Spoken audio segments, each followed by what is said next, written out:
Hey YouTube, what's going on? It's your girl Nita. Coming back at you one more time. Well, not one more time, but I just pretty much wanted to come on and show y'all my latest protective style.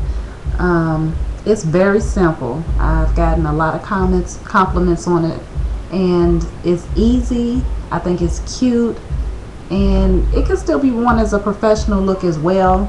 Um, I'm sorry about the lighting. It's not so great because it is nighttime. I might have to redo this video. I'm not sure, but let me see if I can get a close up for you guys. It's pretty much my hair just folded up and tucked up underneath itself and pinned down with bobby pins. I took like really huge chunks of my hair. This is probably about 1, 2, 3, 4, 5, 6, 7, 8, 9, 10, about 12 pieces of my hair. Now you don't have to do a twist out on your hair. You don't have to do anything. You can wash your hair, allow it to dry, and then just take big sections, twist the ends of it, and then tuck the ends up underneath itself, and then just pin it.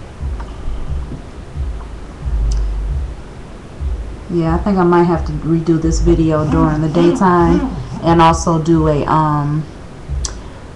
quick tutorial, because literally this style takes about maybe 10 minutes. So it's something that you can do on a regular basis that will protect the ends of your hair and still look cute at the same time, instead of doing twist or having to bantu knot it. Those styles take a little bit more time out of your day. So this is easy to do. It's cute to wear.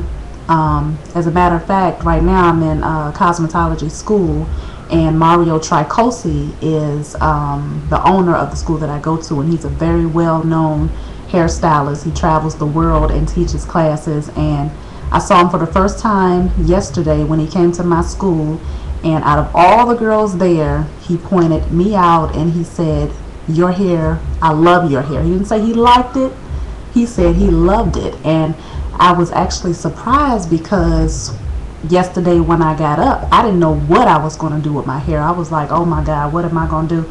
So I just took it, twisted it up, pinned it up underneath itself, and just went. And I'm like, well, I don't care what anybody thinks, because right now I'm on the go. You know, I'm trying to just do something, but at the same time I want to keep my hair protected. So even if I had to sacrifice the cuteness for the sake of keeping my ends protected, I was going to do it.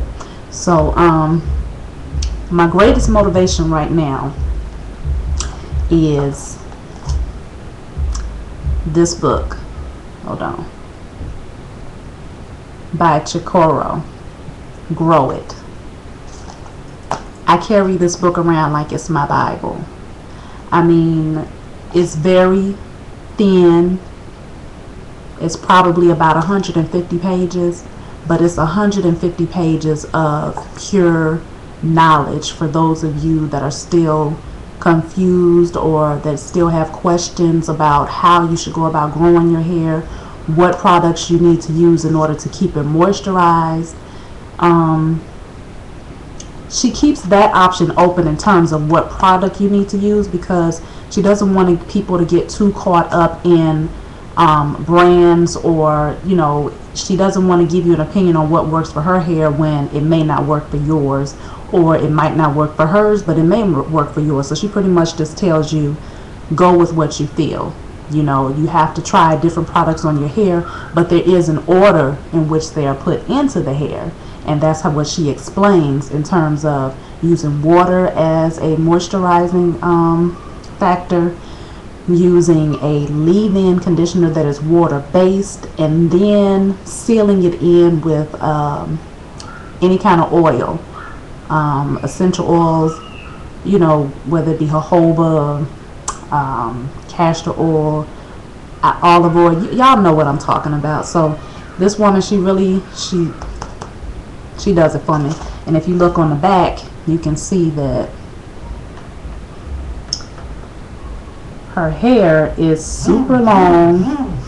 So it's like coming from the mouth of someone who has been there and done that, you know. So I got this book from the library. I had to wait for it for like 3 months, and then when I got there, the librarian, she's like, yeah, I just now got done scanning this. She pretty much scanned the entire book, because she was like, look, before you get this book, I know it's going to be on the shelf on the waiting list for a long time, so let me go ahead and scan it. So she scanned every single page so she can have it, you know. And I'm thinking about doing it too, or I just might, I don't know, I ain't gonna do that. I'm gonna tell y'all that.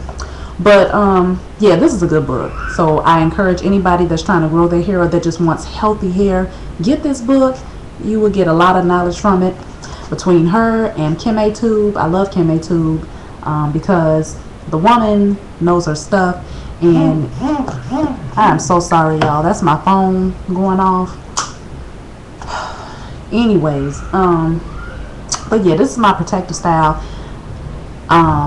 This month, let me see, come the end of November, I will be 1 year natural since my last big chop. I have been natural for 4 years, but I did another big chop last November 23rd to be exact. So at this point, I'm like, okay, I'm coming up on my 1 year. I know that within the next couple of months, I'm not going to get a ton of growth, but I want to make sure that from this point on, I start learning how to retain the length that I have, so that as it grows, I won't be losing hair, because I'm trying to wear styles that are too strenuous on the older parts, the ends of my hair, you know. So right now, this is what I'm focused on, and this style right here is going to be one of my staple styles. It's going to be one of my signature styles, so to speak, because it's easy to do and it protects my hair. And I noticed that this time around, in comparison to the other times that the time before I big chopped, my hair has gotten fuller and it seems to be growing faster this time around, even though I know it's not growing faster, so to speak, but I am retaining more length than I was in the past. So, you know, you notice a difference. It takes time. It takes a lot of,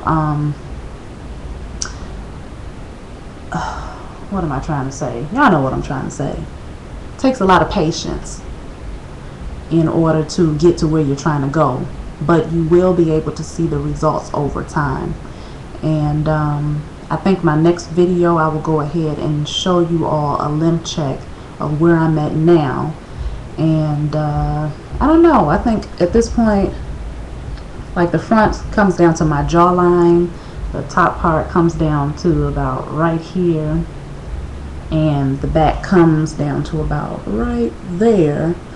But I'm going to show you all so that there's no mistakes, because I enjoy making videos, not just for the sake of putting these out there, because I know that there's a lot of people for y'all to see and to gather information from, but I also do it for myself as like a hair journal. Then I can keep up where I'm going, you know, because in the past, when I would get frustrated and when I felt like my hair was not growing at the pace that I wanted it to grow at, I would get scissor happy and I would chop it. And I would do that because I felt, okay, well, maybe if I cut it all even, it'll grow faster. But how's it going to grow faster if you're steady cutting it? And that was one of my biggest issues, and that's one of the reasons why I never saw the growth that I wanted to see. So, yeah, I'm going to continue to read this book. I'm almost done with it, but she has a lot of good advice in terms of how to trim your ends and how to do it with a certain goal in mind, a certain length in mind. So you don't just cut. You cut according to your goal. So that's pretty much it. Thank you all for watching, and like I said, I'll be having a tutorial on this style pretty soon. Peace out.